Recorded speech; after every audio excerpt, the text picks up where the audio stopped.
Don't treat Raila Odinga with kid gloves. Asipembelezwe.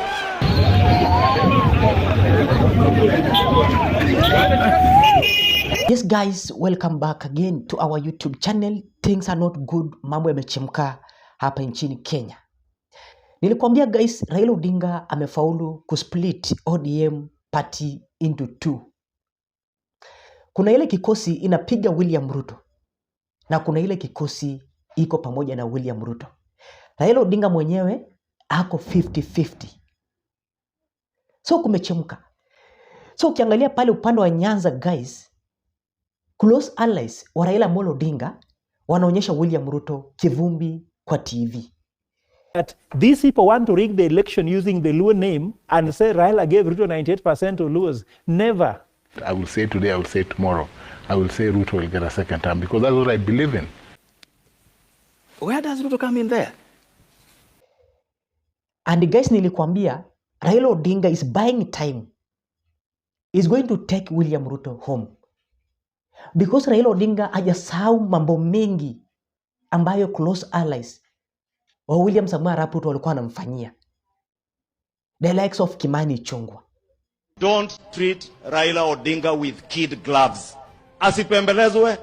Ako na bahati ni wewe naibu wa rais na rais muko kwa uongozi. Kama ingekuwa mimi huyo mtu angeona. Huyo mtu ati ubomoe biashara za watu. Uende ukapore mpaka maiti, unatoa maiti kwa sanduku, unatupa nje, uibe sanduku la maiti.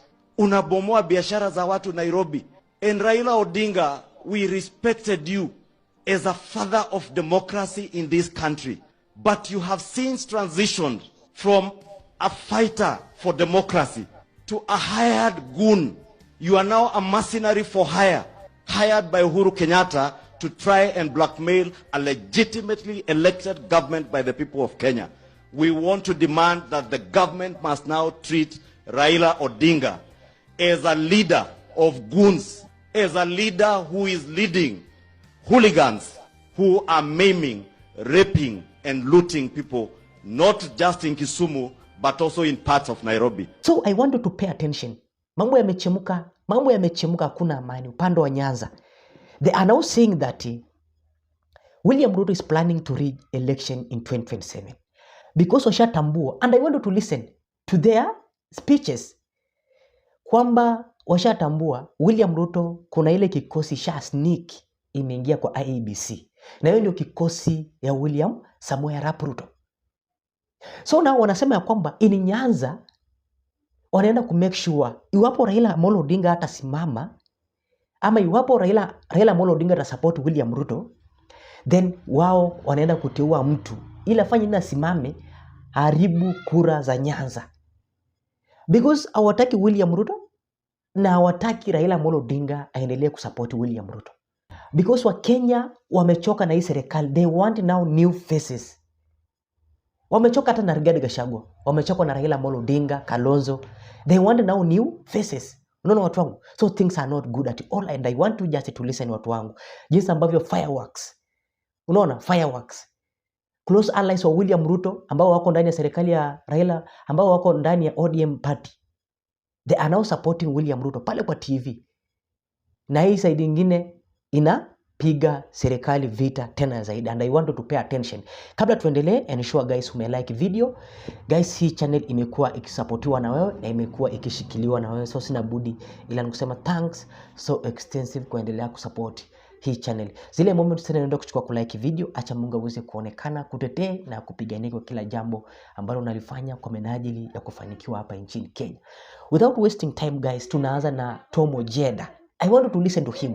Kisha usikize jinsi ambavyo close allies wa Raila Odinga ambao wako pande wa opposition, jinsi ambavyo wamesha uncover vile William Ruto anaenda kuiba kura in 2027. Sikiza.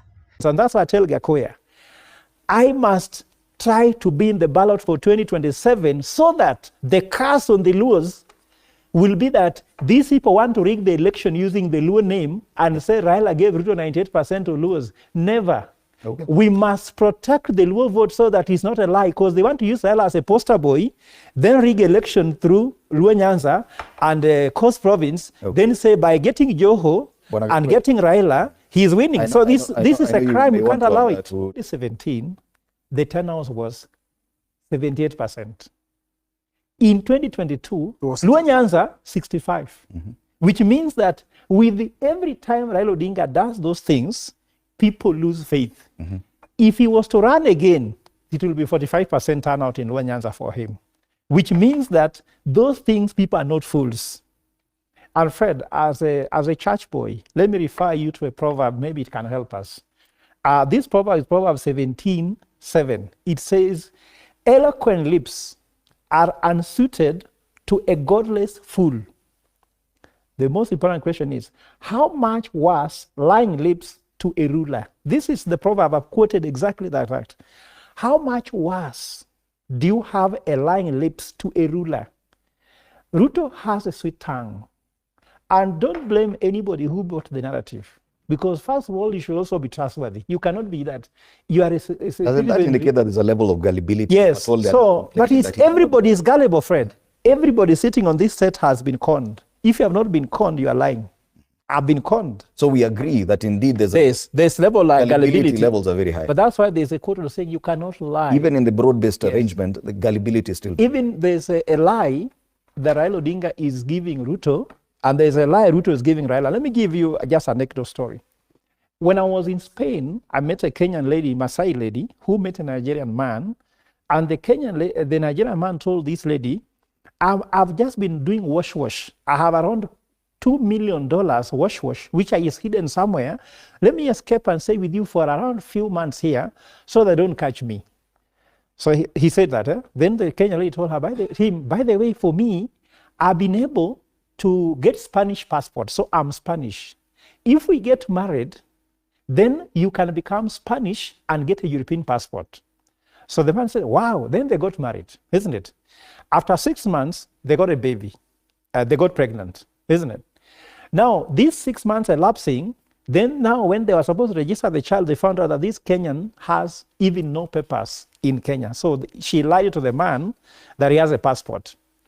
In the end, this Nigeria never actually washed any money. So these guys are broke and they are illegal citizens in Spain. When Raila Odinga met William Ruto and told William Ruto that when Ruto met Raila and told Raila, I can take you to AU, isn't it? Ruto knew he was lying to Raila, he can take him to AU because the diplomatic challenges were too much that he could not take Raila to AU. I said it in the beginning, that this is conmanship. It won't work. Even between the Now, then Raila Odinga promised Ruto, I can help you to get a second term, isn't it? So the two Kenyan girl and the Nigerian, these people lied to each other. The fact that Ruto lied to Raila that he can take him to AU and Ruto failed to take him to AU, the same way Raila lied to William Ruto that he has the powers to take William Ruto second and to want back. Because I can tell you, when Jesus died and the donkey that carried Jesus went back to Jerusalem, the donkey was chased away because the donkey didn't carry Jesus. When Raila will ever open his mouth in Nyanza and say Ruto Tosha, he will discover that Jesus left him a long time ago. And he's just a donkey. He's not a horse anymore. Okay. So I'm promising you my word, even in Coast Province, and that's what I tell Gakoya, I must try to be in the ballot for 2027 so that the curse on the Luos will be that these people want to rig the election using the Luo name and say Raila gave Ruto 98% to Luos. Never. Okay. We must protect the Luo vote so that it's not a lie, because they want to use Raila as a poster boy, then rig election through Luo Nyanza and Coast Province, then say by getting Joho and getting Raila, he's winning. So this is a crime. You can't allow it. There's what is called the principle of subsidiarity. This principle of subsidiarity means that what can be done below should not be done up. What can be done at the county should not be done at the national level. What should be done at the constituency level should not be done at the national level. And what should be done at the ward level by the MCA. That's why I'm looking for MCAs should be given more money in the ward fund to do what they can do at the ward level. Because MCAs also give pledges, which they cannot do because they have no fund. So the principle of subsidiarity means when I was in Strathmore, I was academic director. what my heads of program makes as a decision, I should not be involved. Because this is where corruption comes, where you permeate everything. And Fred, as a husband, the less decision you make, the more effective you are as a husband. Because if you're even deciding whether lunch will be omena and ugali, and it will be rice and chapati, you are encroaching onto your wife's boundary. Let your household do his work. Even kids need space to make decisions. For example, like me on Sunday, my son, if he behaves from Monday to Saturday, he decides on what he has for lunch. Even if he wants samosa, he has it. If he wants pizza, he gets it. But if he does not behave, then I make decision on his behalf. So we agree on the boundaries. And they feel happy that on Sunday, they can make a decision. And they grow and mature. How can an MP grow if all decisions are made by the president? The president is making too many decisions that he has no time to make the right decision. Because you have no time to process everything. That's why you see there's a lot of gaps and goofs in the president's speeches. Some of them are very unfortunate. And let me tell you how this works. When I was Kibaki's economic advisor, we came out with a model. And in fact, when you hear the executive order, have you heard the word executive order? The president should only make the executive order. There's a structure called EMDA. The executive order by the president, once he makes it, he shuts up, isn't it? Then M is ministerial policy. Ministries come with ministerial policies to execute the executive order. When Kibaki said free primary education, it was an executive order. Minister for Education come with a policy to make a primary education work. Then we go to the State Department headed by the PS. D, departmental heads come with the departmental execution framework. Then after that, we now go to the agency. For example, TSC is an agency under Department of Education. Now, if you are a president, you look like you are the president. Also, you are like the lead president. You also look like a minister. Then you look like a PS. Then you look like a head of parastatal. Then you look like the head of market. Then you look like the county council. Then look at the DC. Then you can't make a right decision, Fred. So the second thing is that if you want to be effective, do the Pareto rule. Out of all this work Ruto is doing, where is the 80-20 rule? What are the 20% things that he concentrates on? The impact to Kenyans will be 80. And then, even if you talk about the issue of his record as legacy, what are the 20% that if you focus his work on, can give a legacy? He's doing everything, and the only legacy you can find, abductions is coming up, isn't it? Harassing children in school is what we are seeing. Corruption, what we are seeing. Deals which are not working like Adani, isn't it? SHA is not working. Affordable housing is not working. And Fred, forgive me just to mention a word about this affordable housing. How can, I've gone to lawyers, by the way, Joe, I've gone to lawyers and told lawyers now, can you give me what is trending in your list of work? What is trending is recovery. Recovery of people's property, land and houses. Why? Because people borrowed money to mortgages to buy houses. Now, their salary has been slashed to pay for affordable housing. That makes it impossible for them to service their mortgages. They are losing houses for a house they may never see, which they don't know where it is, how it looks like. Okay. So these too many decisions are becoming difficult. And when the executive when this parliament, for example, I go to parliament now, why I want to urge Ms. Mheshimiwa Tandaza that they leave the CDF alone. They have a lot of oversight, representation, and legislation. Where are they trending? They're not trending on legislation. They're not trending on oversight. Because even if you look at oversight, the president has broken all the 18 chapters of the Constitution, okay, and is still a head of state. All right. When we come to the issue of governance, the issue of allocation of funds, budget making process, I can tell you now, I've looked at the BPS, the budget making, the budget policy statement. It does not address the issue of pending bills, which is killing Kenyans everywhere. So if you focus on what is not your work, now you are going to be launching something in Matuga tomorrow. You are going to be hosted with the CS there. what time do you have to look at legislations which are passing in Parliament It's actually to to be represent hosting the them? CS, not the other way And around. when you are overburdening yourself with a lot of work, MPs are very busy. Even All your right. constituents will call you, never find. Trevor, I have been to the mountaintop and I have looked over and seen where we are going as a country. And Eddie has joined, and now we know that we are all together. Trevor, on the 7th of February 2023, when we first visited State House as a team of 7 members of Parliament, we were castigated, we were called names, we were taken to the tribunal, dragged down. Eventually, we were cleared. On 6th of October 2023, President Ruto came to Kabonyo Kanyagwal to launch projects that he had promised, the first set of projects. He had promised Kabonyo Kanyagwal project, he had promised the Koru Soin Dam, he had promised the Moroni Junction Road to Kisumu, Mamboleo Road. Those are the projects that I had pinned my hand to as then a visitor to State House seeking government support of projects. Of course, later Eddie stopped talking to me, told me I'd joined government, but I told him that one day we will be together. And I'm glad that we've gone full cycle. And this is what we call political hig-haga.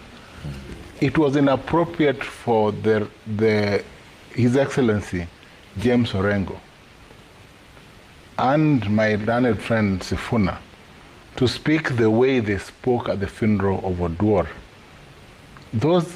You do not speak to the president like that when he visits and is attending a funeral. That was inappropriate. Number 2, Trevor, and maybe Eddie will correct me if I'm wrong. My understanding is that we are in government fully. And I said I was in government. I will say today, I will say tomorrow. I will say Ruto will get a second term because that's what I believe in. I do not change. I know that the mongrel is talking about is because Eddie, for instance, chairs the road committee and is the vice chair of CIPIC. So he's doing an oversight committee, but also is chairing a mainstream departmental committee. He chairs the JLAC. So to an extent, these are 2 chairs, and these are 2 vice chairs. Surely what else? By the way, he doesn't chair any committee. This is a member of the opposition. So whenever he speaks, I don't listen much because I know this is an opposition member. Trevor, we are in government. Yeah. And we're in government to stay.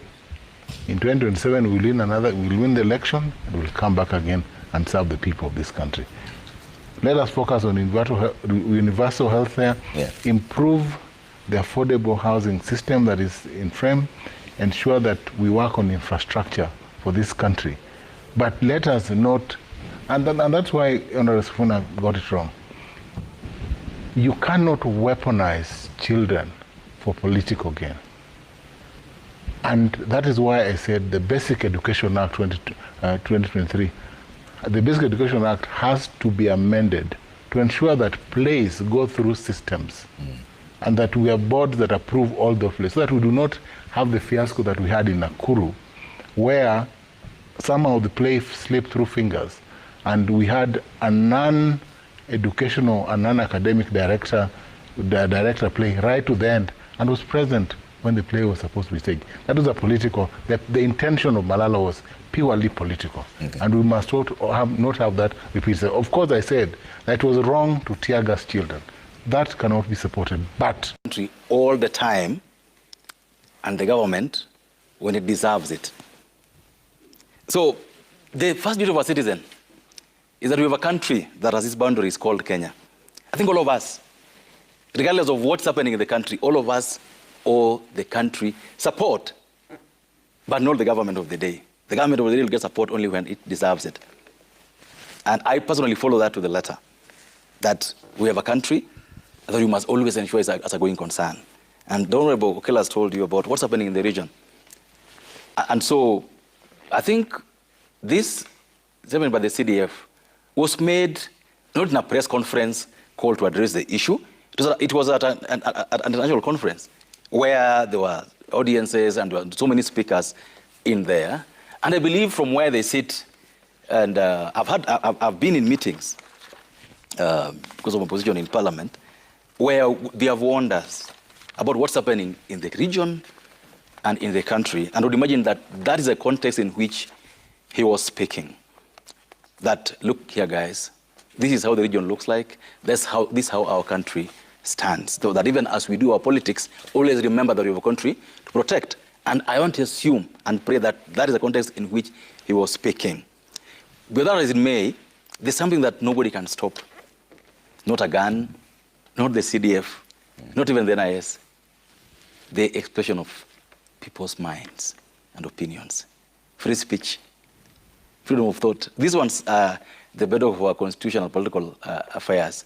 So those ones no one can stop you from doing. And I don't hear him saying, you shouldn't express yourself. So I don't think Ruto must go will stop. Okay? In fact, I disagree with the Honorable Manzo that it's a political chant. It's no longer a political chant. It is something that you hear in bars in the evening when people feel nice about themselves. It's losing traction, really. If, for example, Trevor, and I told you this the other day in a different forum, if you go to watch a football match at Nyayo Stadium, and you're told, buy tickets here, and we all know that Nyayo Stadium is 40,000 capacity, sitting and standing, and you don't buy your tickets early, and you go break the gate, why does William Ruto come in? If you do that, Manzo, you've gone to the stadium, you bought your tickets late, or you didn't buy any ticket, and because you've been denied to get in and you break the doors, then you start chanting, Ruto must go in a match between Gabon and Kenya. Where does Ruto come in there? So I think, I believe that there are those who are genuinely expressing their political disaffection with the government of the day, and they have the right to do so. But no, it loses meaning if you go to a bar and the bartender tells you that you wanted Tusker, but Tusker is now over. Then you start chanting, Ruto must go. No, it has to make meaning, in my opinion. It can't be about everything and anything. Then it'll have credence, in my opinion. Okay. But as I end this, I would just still counsel those concerned that in our country, for a long time, we are used to the NIS and the army generally staying off our screens